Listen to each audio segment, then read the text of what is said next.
Shalom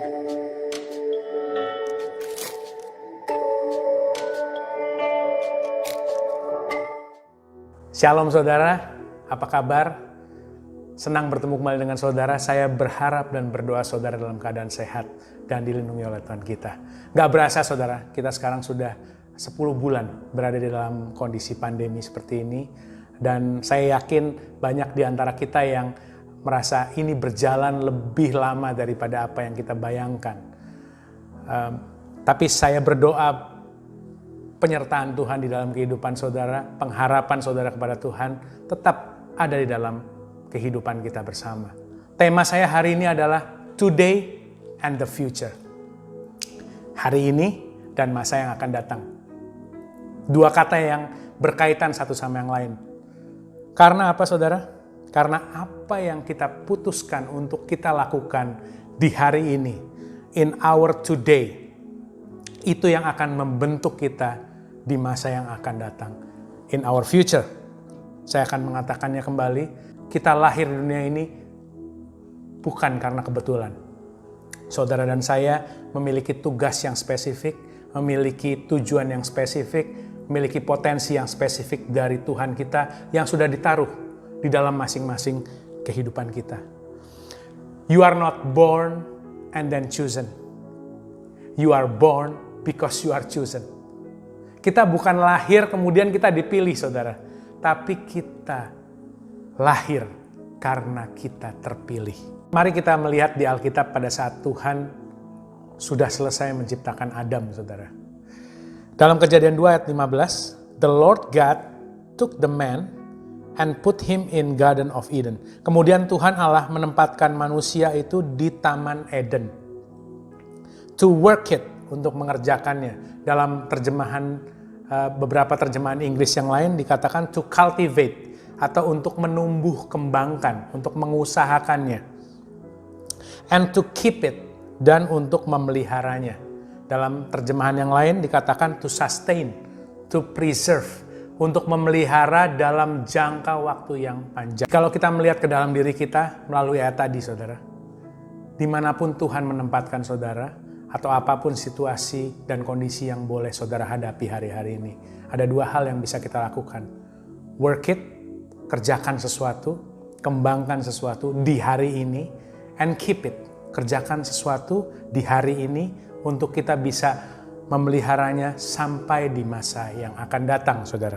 Memelihara atau keep, saudara, menjaga kualitas untuk tetap sama. Effort yang dikeluarkan atau usaha yang kita keluarkan untuk menjaga kualitas tetap sama itu relatif rendah.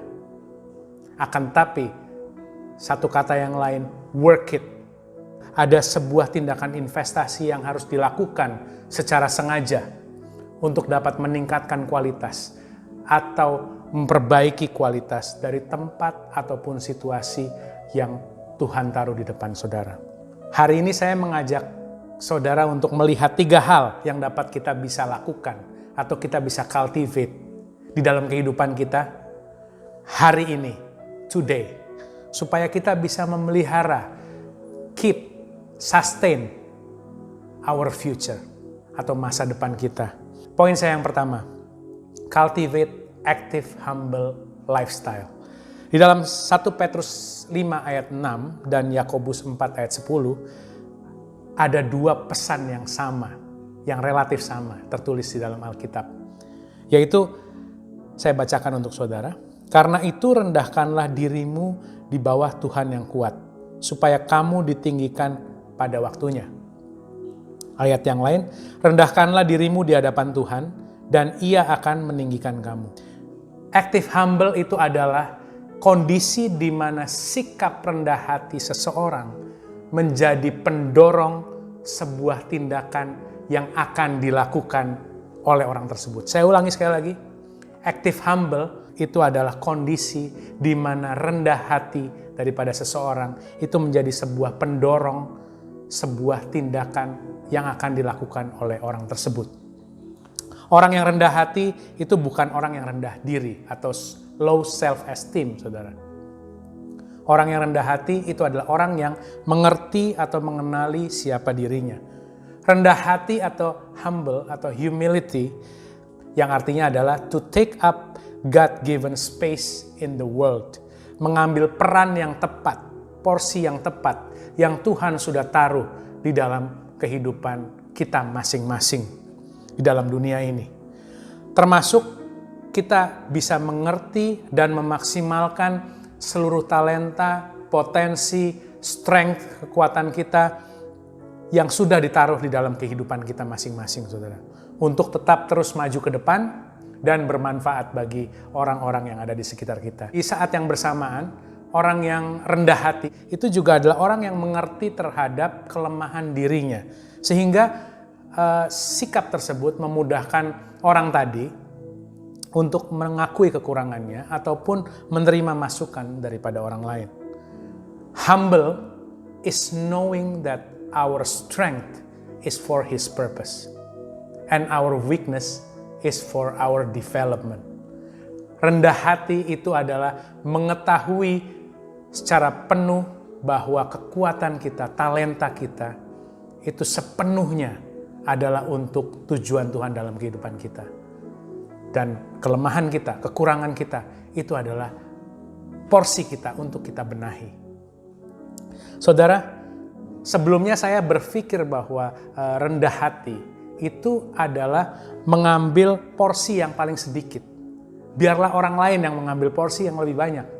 Atau dengan kata lain, saya sedang berpikir saat itu bahwa rendah hati itu adalah tidak menonjol atau tidak bersinar. Saudara, menjadi menonjol atau menjadi bersinar oleh karena pencapaian dan talenta yang saudara miliki, yaitu titipan Tuhan, bukan berarti saudara sedang tidak rendah hati. Akan tetapi, jikalau saudara bersinar atau saudara menonjol oleh karena talenta dan potensi dan pencapaian-pencapaian yang saudara dapat oleh karena kemurahan Tuhan, kemungkinan besar saudara sedang menjalankan porsi yang tepat yang Tuhan sudah taruh di dalam kehidupan saudara untuk saudara jalani di dunia ini.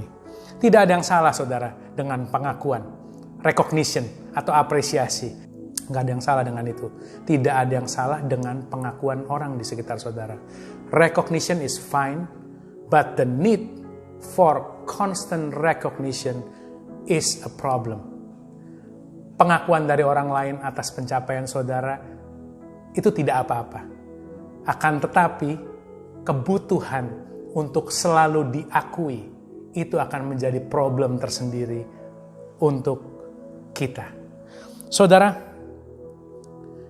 bila kita bisa mengerti posisi kita di mana dan kita bisa mempraktekkan rendah hati tadi, yaitu dengan cara kita bisa mengambil peran atau mengambil porsi kita sesuai dengan apa yang Tuhan sudah taruh di dalam kehidupan kita, kita tidak akan mendominasi atau overrule orang lain.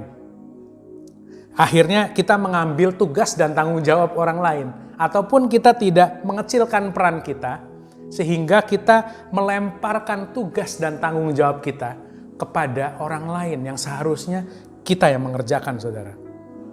Saudara, jikalau kita bisa cultivate atau kita bisa menumbuh kembangkan sikap rendah hati secara aktif di dalam kehidupan kita sehari-hari, saya yakin dan percaya pada saatnya, pada waktunya, Tuhan akan mengangkat saudara, Tuhan akan memberikan promosi saudara kepada saudara.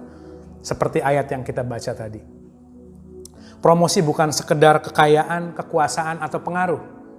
Promosi bisa hal yang lain, tapi apapun promosi atau apapun bentuk promosi yang saudara dapatkan, itu jikalau saudara menumbuh kembangkan sikap rendah hati ini semenjak hari ini, starting from today, ke depan, saudara akan terhindar daripada rasa arogan. Arogan bukan terjadi oleh karena saudara mengerti atau tahu apa yang mampu saudara lakukan. Atau saudara mengerti talenta, potensi, dan strength yang berada di dalam kehidupan saudara. Tapi arogan atau tinggi hati itu terjadi pada saat saudara lupa siapa yang memberikan semuanya itu ke dalam tangan saudara. Mari kita lihat di dalam kehidupan Tuhan kita. Apakah Tuhan kita rendah hati, saudara? Jawabannya ya. Tapi pada saat dia bilang bahwa akulah jalan kebenaran dan hidup, tidak ada yang bisa datang kepada Bapa jikalau tidak melalui aku. Orang-orang Farisi dan ahli Taurat yang berada di sekitarnya pada saat itu menganggap dia arogan dan sombong, saudara. Padahal yang dilakukan oleh Tuhan kita itu hanyalah memberitahukan tugas dan tujuannya kenapa dia datang ke dunia ini. Dan Tuhan kita juga menunjukkan sikap rendah hati yang aktif dengan dia melakukan tugas sesuai dengan porsi yang diberikan Bapanya. Tuhan Yesus adalah anak Allah, saudara. Dia tidak terbatas. Dia rela memberikan dirinya untuk dibaptis oleh Yohanes Pembaptis. Karena Tuhan Yesus tahu bahwa porsinya itu adalah untuk menyelamatkan orang berdosa, menyelamatkan yang hilang. Tuhan kita tidak datang ke dunia ini untuk membaptis orang. Itu adalah porsi dan tanggung jawab daripada Yohanes Pembaptis. Tuhan Yesus tidak mengambil tugas dan tanggung jawab daripada Yohanes Pembaptis, meskipun dia adalah seorang anak Allah. Tuhan kita sedang mempraktekkan contoh kerendahan hati, karena dia sedang mengambil porsi yang seharusnya dia jalani, saudara. Kita harus mencontoh sikap ini dari Tuhan kita. Being actively humble is a decision. Untuk menjadi rendah hati secara aktif itu adalah sebuah keputusan, saudara. Dan rendah hati secara aktif itu selalu berujung kepada sebuah tindakan, kepada sebuah action yang bisa dilakukan di hari ini dan yang akan saudara tuai di hari esok atau di dalam future, saudara. Poin saya yang nomor 2 adalah cultivate active learning lifestyle. Kembangkan sikap gaya hidup yang selalu mau aktif belajar. Saudara, Tuhan tidak menjanjikan hidup tanpa persoalan. Tuhan menjanjikan penyertaan melalui kesulitan-kesulitan atau persoalan yang mungkin saudara sedang hadapi hari-hari ini. Walaupun sekali lagi saudara sedang berjalan di dalam rencana Tuhan. Kalaupun kita sedang berjalan di dalam rencana Tuhan, bukan berarti jalanannya bebas hambatan. Akan tetapi, kabar baiknya adalah jikalau saudara dan saya sedang berjalan di dalam rencana Tuhan, di dalam kehidupan kita, Tuhan sendiri yang akan menyiapkan atau menaruh rintangan-rintangan dan latihan-latihan di dalam kehidupan saudara untuk dapat saudara lalui dan lewati. Fungsinya adalah untuk memberikan saudara latihan dan memberikan saudara pelajaran di dalam kehidupan kita sehari-hari. Latihan-latihan dan rintangan-rintangan itu ditaruh di depan kita oleh Tuhan sendiri, sedemikian rupa, terdesain sedemikian rupa, hanya sebagai instrumen yang akan membuat Anda siap untuk menjalankan tujuan Tuhan di dalam kehidupan Anda di masa yang akan datang, in your future. Jadi saudara, saya ingin mengajak semua saudara, jangan hanya melewati persoalan saudara, jangan hanya melewati sebuah tantangan saudara, jangan hanya melewati sebuah mujizat yang saudara dapatkan daripada Tuhan. Learn from it, tarik pelajaran. Get wisdom, ambil hikmatnya. Tidak ada rintangan atau permasalahan apapun yang terjadi di dalam kehidupan saya dan saudara yang merupakan kejutan bagi Tuhan kita. Saya ingin mengajak saudara melihat kehidupan daripada bangsa Israel setelah mereka masuk ke dalam tanah Kanaan. Di mana bangsa Israel yang saya akan ceritakan ini adalah bangsa Israel yang tidak pernah dijajah di Mesir, bangsa Israel yang tidak pernah mengharapkan mana untuk memenuhi kebutuhan mereka di padang gurun. Generasi bangsa Israel yang memetik buah dari pohon yang tidak pernah mereka tanam. Mereka lahir di tanah Kanaan. Mari kita lihat di dalam Hakim 3 ayat 1-2. Inilah bangsa-bangsa yang dibiarkan Tuhan tinggal untuk mencobai orang Israel itu dengan perantaraan mereka, yakni semua orang Israel yang tidak mengenal perang Kanaan. Maksudnya hanyalah supaya keturunan-keturunan orang Israel yang tidak mengenal perang yang sudah-sudah dilatih berperang oleh Tuhan. Kita garis bawahi kata-kata dilatih berperang oleh Tuhan. Luar biasa sekali Tuhan kita, saudara. Tuhan sudah mendesain sedemikian rupa bangsa-bangsa yang ditinggalkan di sekitar tanah Kanaan di mana bangsa Israel saat itu berada, itu digunakan oleh Tuhan untuk melatih mereka berperang. Karena mereka tidak pernah memiliki pengalaman berperang sebelumnya. Karena Tuhan sangat-sangat tahu kebutuhan untuk bangsa Israel in the future, di dalam masa depan mereka. Walaupun bangsa Israel yang ada pada saat itu, di tanah Kanaan itu, tidak perlu berperang untuk merebut sesuatu. Tapi mereka perlu tahu cara berperang untuk mempertahankan sesuatu. Saya ulangi sekali lagi, bangsa Israel yang ada pada saat itu di tanah Kanaan tidak perlu tahu caranya berperang untuk merebut sesuatu, tapi mereka harus tahu caranya untuk berperang untuk mempertahankan sesuatu. Tuhan melatih mereka dengan sedemikian rupa, dengan bangsa-bangsa yang sudah disiapkan di sekitar mereka saat itu. Saudara bisa bayangkan, jikalau bangsa Israel saat itu tidak dilatih berperang oleh Tuhan. Dan pada saatnya di masa depan mereka ada musuh yang menyerbu mereka. Mereka pasti akan kalah, mereka pasti akan hancur.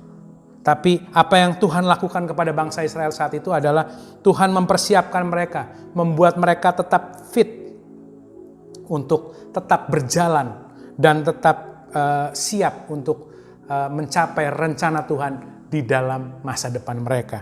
Saudara, sama di dalam kehidupan kita harus belajar dari segala sesuatu yang terjadi di sekitar kita, saudara. Kita berada dalam sebuah musim yang unik, musim COVID-19. Kita harus belajar sesuatu dalam musim ini, saudara. Jikalau saudara ditolong oleh Tuhan, jikalau saudara mendapatkan mujizat dari Tuhan di musim ini, belajar sesuatu.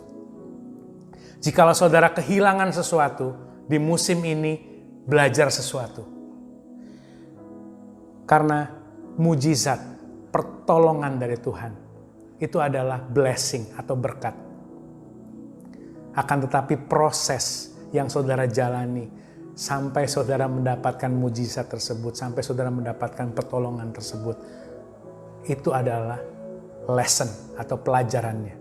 Dan biasanya lesson atau pelajarannya itu akan bertahan lebih lama di dalam kehidupan kita dibanding daripada mujizatnya.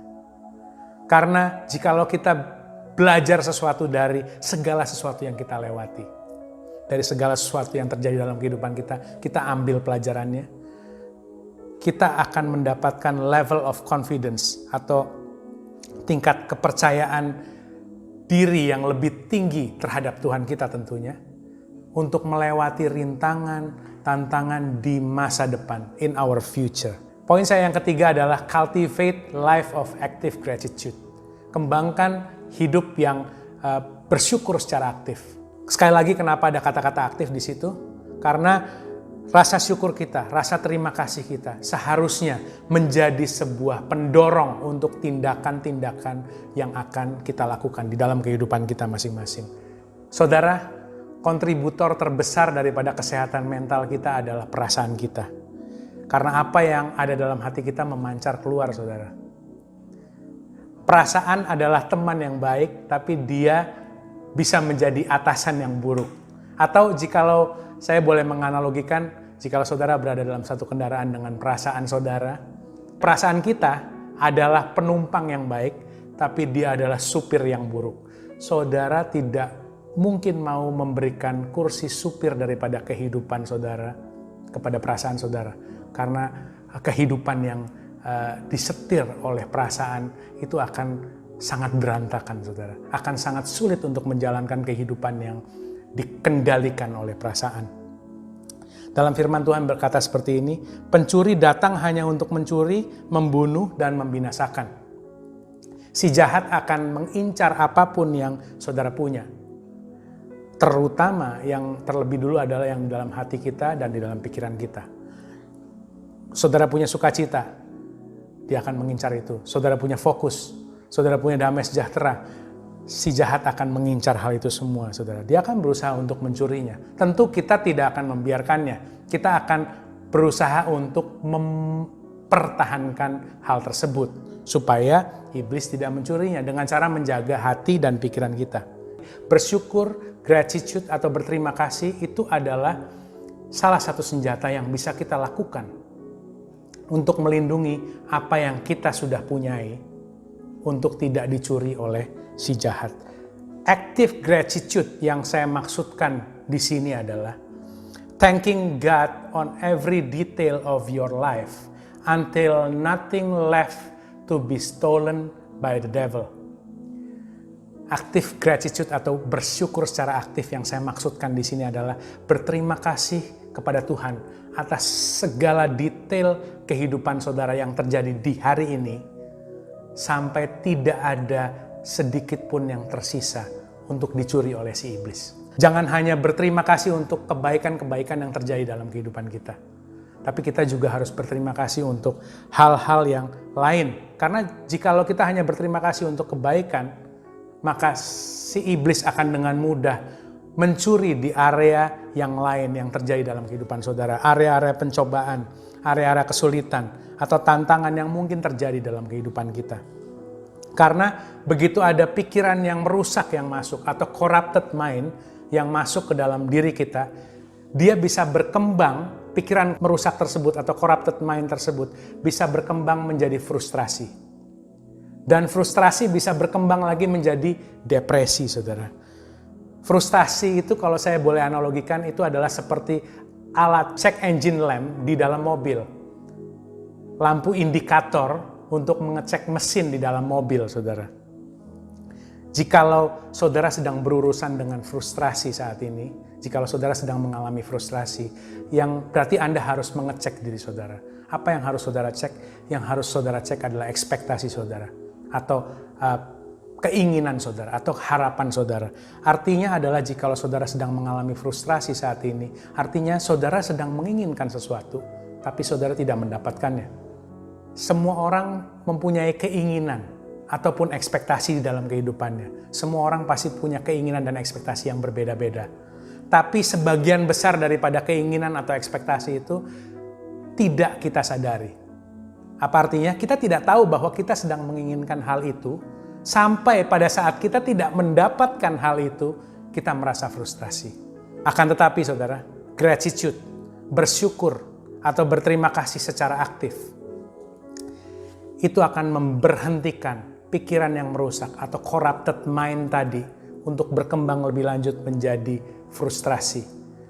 Dan kemudian berkembang menjadi lebih lanjut menjadi depresi. Dia akan memberhentikan corrupted mind tadi, pikiran yang merusak tadi berhenti untuk berkembang menjadi tahap yang selanjutnya. Joy is not only a feeling, it's a choice. Bahagia itu bukan sekedar perasaan, tapi itu sebuah keputusan, sebuah pilihan.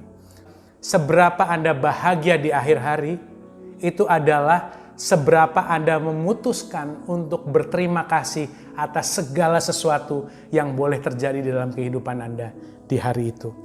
Berterima kasih untuk semuanya, saudara, kepada Tuhan. Jangan sisakan sedikit pun untuk dicuri oleh si jahat.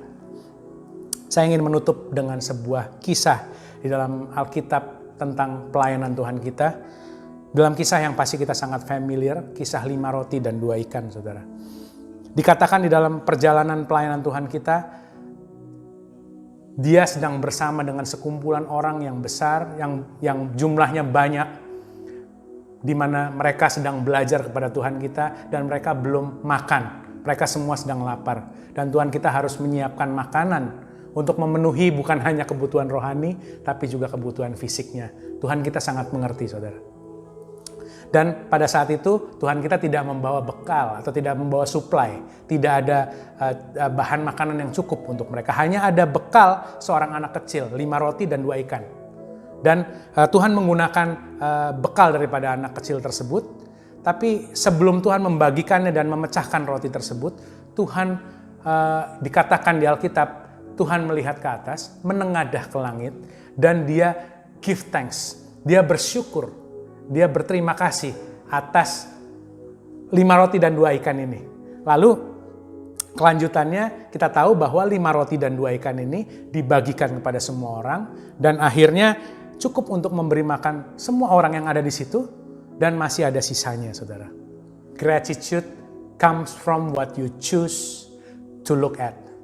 Rasa syukur, rasa berterima kasih akan muncul dari keputusan kemana pandangan saudara arahkan. Apakah pandangan saudara arahkan ke atas? Kepada mujizatnya, kepada pertolongan Tuhan yang terjadi dalam kehidupan saudara? Atau saudara melihat ke bawah, melihat kepada situasi, melihat kepada kondisi yang mungkin terjadi dalam kehidupan saudara? Tuhan Yesus melihat ke atas, bukan melihat ke bawah, bukan melihat kepada 5 roti dan 2 ikan. Kemana kita mengarahkan pandangan kita hari-hari ini di musim COVID-19 ini, saudara? Kalau mungkin saudara sedang frustrasi saat ini, atau merasa down secara emosional hari-hari ini, saudara, atau tidak ada sukacita, tidak ada damai sejahtera dalam kehidupan saudara.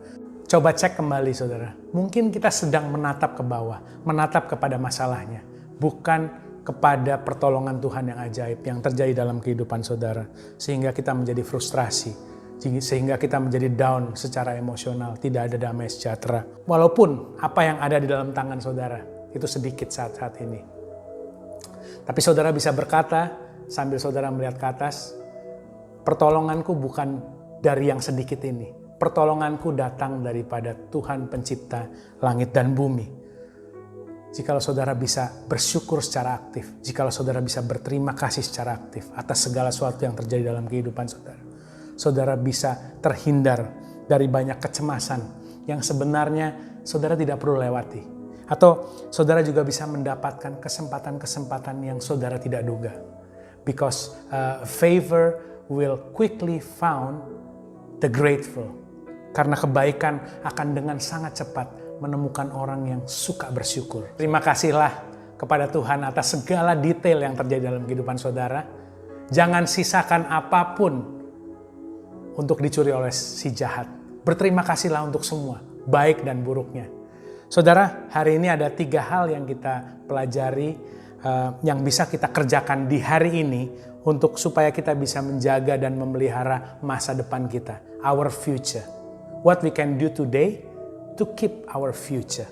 Tetaplah rendah hati, tetaplah ambil pelajaran dari segala sesuatu yang terjadi di dalam kehidupan saudara, dan tetaplah bersyukur secara aktif.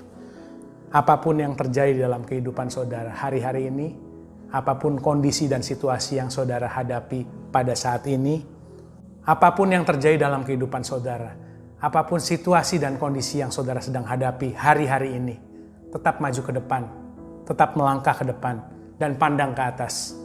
Karena saya yakin dan percaya pada waktunya, promosi dan pemulihan yang daripada Tuhan akan terjadi di dalam kehidupan saudara. Because your future is better than your today. Karena masa depan saudara lebih baik daripada hari ini. Amin. Tuhan Yesus memberkati.